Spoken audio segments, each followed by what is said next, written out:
A lot can change in 3 years, your wardrobe, your taste in coffee. But what about iPhones? Is the iPhone 15 Pro Max a revolutionary upgrade, or just another annual Apple flex? And how does it stack up against the trusty old 12 Pro Max? Let's find out. The iPhone 12 Pro Max introduced the modern flat-edge design that feels premium and industrial. Made from stainless steel with a frosted glass back, it's a design that still holds up today. However, at 228 grams, it's noticeably heavier than newer models. The 15 Pro Max refines this aesthetic with a titanium frame, making it lighter and more durable. The edges are subtly contoured for better ergonomics, which is a welcome change. The slightly thinner bezels give the 15 Pro Max a more modern look, though both devices share a similar footprint. This might be just me, but I really like the huge camera module in the back of the 15 Pro Max, and I remember thinking that the 12 Pro Max's camera module was enormous back when it was launched. And little did I know, but I love cameras and photography, so I really like it. The 15 Pro Max feels like a design evolution, with a focus on weight reduction and usability. That said, the 12 Pro Max's design is still timeless. Titanium also resists fingerprints better, so if you're like me and hate your phone looking like it's been used to eat fries, the 15 Pro Max is an easy win. On paper, both iPhones have 6.7-inch Super Retina XDR OLED displays. Both are sharp and vibrant, and capable of making your vacation photos look better than reality. But the 15 Pro Max has a trick up its sleeve: 120Hz ProMotion. Scrolling on the 15 Pro Max feels like skating on ice. On the 12 Pro Max, more like rollerblades on gravel. Is it life-changing? No, not at all. But once you go 120Hz, it's hard to go back. HDR performance is improved on the 15 Pro Max, and it can hit 2000 nits of peak outdoor brightness, and this makes it significantly better for sunny conditions. Apple took its sweet time to bring 120Hz to the iPhone, but they nailed it. The 15 Pro Max is the clear winner here. With smoother performance and better outdoor visibility, the 12 Pro Max's display is still pretty good, just not as good as the 15 Pro Max's.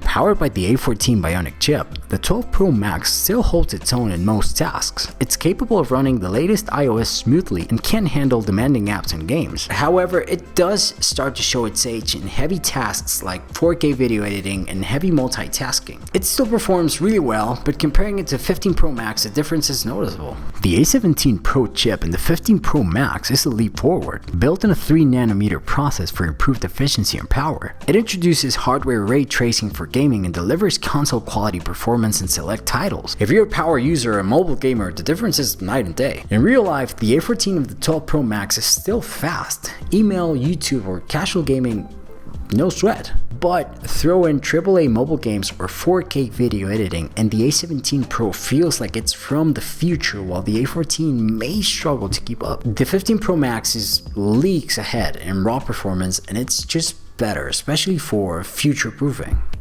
The iPhone 12 Pro Max has a triple camera system that was groundbreaking in 2020. Its night mode and computational photography are still impressive, but the 2.5x zoom feels limited by today's standards. On the other hand, the 15 Pro Max boasts a 48-megapixel main sensor, which captures stunningly detailed photos, especially in Pro RAW. But the real star of the show is the 5x telephoto zoom. The low-light performance is vastly improved, and video capabilities including ProRes and log recording are aimed at creators. The 15 Pro Max is a significant upgrade for photography and video, and the 5x optical zoom alone makes it far more versatile than the 12 Pro Max. The ultra-wide camera is useful and fun to have, but something worth mentioning is that the one on the 12 Pro Max takes medium quality photos and videos compared to the main camera. The video quality on the 12 Pro Max is still impressive today. It can shoot 4K video at up to 60 frames per second, and the Dolby Vision HDR feature adds a cinematic touch to your videos. Censorship stabilization works great, and your videos will be buttery smooth if that's what you want. The 12 Pro Max's camera is a very capable and versatile camera system, suitable for a wide range of photography and videography needs. But the iPhone 15 Pro Max comes close to having a professional camera crammed into your pocket,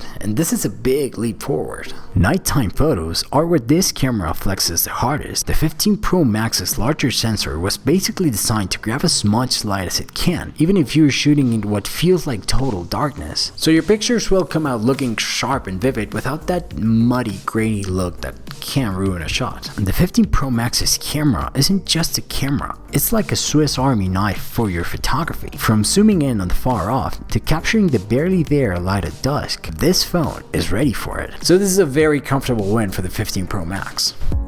The iPhone 12 Pro Max has a decent battery life even today, but it doesn't compare to modern standards. You can expect about 5 or 6 hours of screen on time with moderate use depending on battery health. And the 15 Pro Max, thanks to the efficiency of the A17 Pro chip, the ProMotion display, and a slightly larger battery, it easily lasts a full day of heavy use with around 7 or 8 hours of screen on time. The 15 Pro Max finally ditches Lightning for USB-C in about time. It's faster, it's more versatile, and it won't leave you digging through a drawer looking for the right cable. If you're clinging to your Lightning ecosystem, this might sting a little, but trust me, USB-C is it's here to stay, and for the better. So again, the 15 Pro Max wins here, especially for users who rely on their phones all day.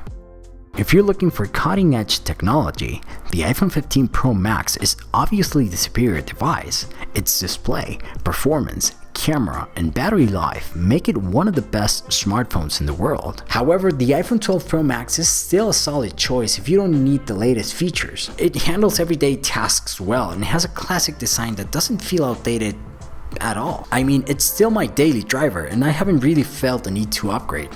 For a regular user like myself, it's still a very solid device. For less than half the price of the 15 Pro Max, you get a capable device that can still handle most tasks with ease. So if you have a 12 Pro Max and it's still kicking, you might be fine sticking with it for another year. Unless you're itching for better cameras or USB-C, but if you're buying fresh today, the 15 Pro Max is absolutely the way to go. It's sleek, fast, and packed with features that most of us probably don't need. And it's overkill in the best possible way. And what makes the 15 Pro Max an even better option today is that it can do most of what the 16 Pro Max can do at a much lower price. And I think that the iPhone 15 Pro Max is one of the best smartphones in the world. And on that note, it's time for me to go. I really hope that you guys enjoyed this video, and if you did, please go hit that like button, and if you subscribe, that would be amazing. I hope that you guys are all doing great, and I'll see you on the next one.